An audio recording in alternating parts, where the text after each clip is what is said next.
Friends మీరు ప్రతిరోజు upload చేసి ఏ జాబ్ నోటిఫికేషన్ సంబంధించిన వీడియోస్ మీరు మిస్ కాకుండా చూడాలనుకుంటే ఇక్కడ రెడ్ కలర్ కనిపిస్తున్న సబ్స్క్రైబ్ బటన్ ప్రెస్ చేసి ఆ పక్కన వచ్చే బెల్ బటన్ కూడా ప్రెస్ చేయండి.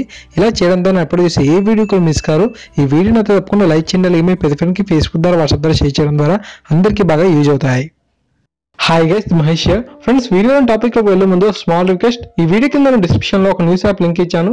యాప్ జస్ట్ 4 MB మాత్రమే ఉంటుంది. అన్ని రంగాలకు సంబంధించిన వార్తల్ని మనం ఎప్పటికప్పుడు తాజాగా చూడొచ్చు. అంతేకాకుండా ఈ యొక్క యాప్ ద్వారా మనం మనీని కూడా ఎర్న్ చేసుకోవచ్చు.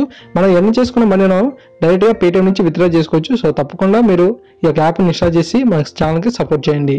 ఫ్రెండ్స్, ఏపీడీఎస్సీ సంబంధించిన నోటిఫికేషన్ అనేది మనకు అత్తర్లోనే రిలీజ్ అయ్యే అవకాశాలు అయితే కనిపిస్తున్నాయి. ఎందుకంటే ఫ్రెండ్స్, మనకు ఉపాధ్యాయ ఖాళీల వివరాలను మరొకసారి ప్రభుత్వం అనేది చేపడుతుంది. ఈ నెల 31వ తారీఖు అంటే మార్చి 31వ తారీఖు వరకు ఎన్ని ఖాళీలు ఉన్నాయి అనే సమాచారాన్ని తెలపాల్సిందిగా మనకు పాఠశాల విద్యాశాఖ జిల్లా విద్యాశాఖను ఆదేశించింది. అయితే ఇప్పటికే మనకు 3 పర్యాయాలు ఈ యొక్క సమాచారం అయితే సేకరించినప్పటికీ మరొకసారి మనకు ఈ యొక్క మార్చి 31వ తారీఖు వరకు ఖాళీ వివరాలను పంపించాలని చెప్పి ఆదేశాలను అయితే జారీ చేసింది. సో ఫ్రెండ్స్, మనకు ఈ యొక్క ఖాళీలను జిల్లా విద్యాశాఖ అధికారులు ఈ ఖాళీ వివరాలు వెంటనే ఆన్లైన్లో కానీ ఫోన్ ద్వారా కానీ చెప్పాలని చెప్పి ఆదేశించారు. ఇప్పటికే ఉపాధ్యాయ అర్హత పరీక్ష పూర్తయినందున ఉపాధ్యాయ నియామక పరీక్షను నిర్వహించేందుకు ప్రభుత్వం అయితే సన్నద్ధమవుతుంది. నియామక పరీక్షను నిర్వహించే బాధ్యతను కూడా మరలా ఏపీపీఎస్సీకి అప్పగించింది. సో మనకు డిఎస్సి కూడా మరలా మనకు ఏపీపీఎస్సీ మనకు కండక్ట్ చేస్తుంది. అది ఆన్లైన్లోనో ఆఫ్లైన్లోనో ఇంకా తెలియాల్సి ఉంది. యాక్చువల్గా మనకు కొద్ది రోజుల క్రితమే ఈ యొక్క డిఎస్సి కూడా ఆన్లైన్లోనే పెడతామని చెప్పి అన్నారు. బట్ ఆయా పరిస్థితులకు అనుగుణంగా మరలా చెప్పలేము మరి. సో ఉంటే మరలా డిఎస్సి అనేది మనకు ఆన్లైన్లో ఉండొచ్చు, లేదంటే ఆఫ్లైన్లో కూడా ఉండే అవకాశాలు అయితే కనిపిస్తున్నాయి.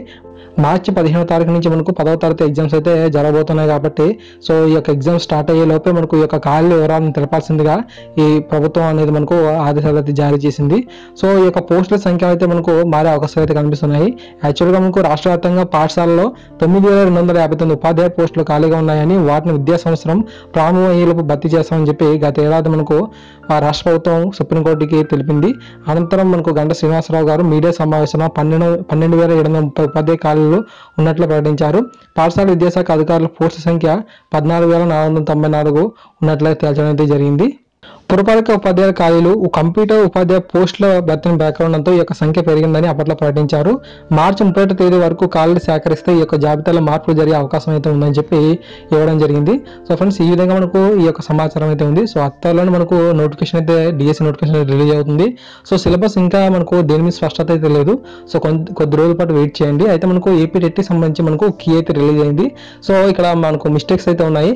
సో కొన్ని మిస్టేక్స్ అయితే ఉన్నాయి. సో పరీక్ష పత్రం అయితే ఏదైతే ఉందో మీ దగ్గర ఉందో సో మిస్టేక్స్ని గుర్తించండి. తప్పకుండా వాటిని మనం కంప్లీట్గా ఇచ్చినట్లయితే మనకు మార్క్స్ అనేది యాడ్ చేసే అవకాశం అయితే ఉంటుంది. సో నేను ఈరోజు ఒక వీడియో అయితే అప్లోడ్ చేయడం జరిగింది. సో వీటికి మంచి రెస్పాన్స్ అయితే ఇచ్చారు. సో తప్పకుండా మీ ప్రతి ఒక్కరికి షేర్ చేయండి. మరికొద్ది క్షణాల్లోనే మరొక వీడియో అయితే అప్లోడ్ చేస్తాను. సో అందులో మరిన్ని మిస్టేక్స్ ఏవైతే ఉన్నాయో అవి మీకు ఎక్స్ప్లెయిన్ చేసే ప్రయత్నం చేస్తాను. సో అందరికీ కూడా తెలియజేయండి. సో చాలా వరకు మిస్టేక్స్ అయితే ఉన్నాయి. ఎందుకంటే మనం కంప్యూటర్లో ఎగ్జామ్ రాసినప్పుడు ఏంటంటే మిస్టేక్స్ ఏవైతే ఉన్నాయో సో క్వశ్చన్ పేపర్కి వచ్చి మన చేతికి వచ్చేటప్పుడు మాత్రం ఆ యొక్క మిస్టేక్స్ అనేవి లేకుండా ఉన్నాయి. సో దానికి చాలా మంది సఫర్ అవుతున్నారు అనమాట.